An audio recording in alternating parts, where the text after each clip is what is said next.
Tasty and ஸ்பைசியான chicken ஊறுகாய் பண்ணலாமா?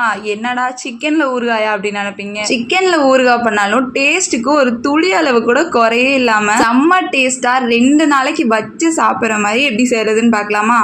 Bachelors எல்லாம் மறக்காமல் இந்த வீடியோவை சேவ் பண்ணிக்கோங்க. ரொம்பவே யூஸ்ஃபுல்லாக இருக்கும். எப்பவும் போல் ரெகுலராக சிக்கன் வாங்கிட்டு வந்து செய்கிற டிஷ்ஷு செய்யாமல் இந்த மாதிரி ஒரு தடவை சிக்கன் பிக்கிள் பண்ணி பாருங்க. எப்படி பண்ணுறதுன்னு பார்க்கலாமா? சிக்கனை வாஷ் பண்ணி பொடி பொடியாக கட் பண்ணிவிட்டு மஞ்சள் தூள், இஞ்சி பூண்டு பேஸ்ட் எல்லாம் சேர்த்து நல்லா மிக்ஸ் பண்ணிவிட்டு ஒரு 10 மினிட்ஸ்க்கு மேரினேட் பண்ணி வச்சிடலாம். நெக்ஸ்ட் ஒரு கடாயில் வரமல்லி, வெந்தயம், கடுகு, உடைச்ச பட்டை 2, 3 ஏலக்காய், கிராம்பு எல்லாம் சேர்த்து நல்லா கலந்து கொடுத்துக்கலாம். கூடவே கல்பாசி எல்லாம் சேர்த்து ஃப்ரை பண்ணிக்கலாம். ஃப்ரை பண்ணுன்றதுக்காக டீப் ஃப்ரை பண்ணிருக்க கூடாது. லைட்டா ஃப்ரை பண்ணிட்டு கோல்டன் ப்ரௌன் ஆனது இந்த ஒரு பவுடர் அரைச்சு தனியா எடுத்து வச்சுக்கலாம். நெக்ஸ்ட் ஒரு வடை சட்டியில எண்ணெய் எதுவும் சேர்க்காம மேரினேட் பண்ணி வச்சிருக்க அந்த சிக்கனை சேர்த்து நல்லா கலந்து கொடுத்து சிக்கன்ல இருக்க தண்ணி எல்லாம் போற அளவு 10 மினிட்ஸ்க்கு சிம்மிலே வச்சு குக் பண்ணிக்கலாம். நெக்ஸ்ட் ஒரு குழிக்கரண்டி அளவு நல்லெண்ணெய் சேர்த்துக்கலாம். நல்லெண்ணெய் சேர்த்து நல்லா கலந்து கொடுத்து கொதிக்க விட்டுறலாம். எண்ணெய் பிரிஞ்சு வர இந்த ஸ்டேஜ்ல 2 ஸ்பூன் அளவு வரமிளகாய் தூள் சேர்த்துக்கலாம். வறுத்து அரைச்சு வச்சிருக்க அந்த பவுடரை இது கூட சேர்த்துட்டு தேவையான அளவு உப்பு அண்ட் பெருங்காயம் சேர்த்து நல்லா கலந்து கொடுத்துக்கலாம்.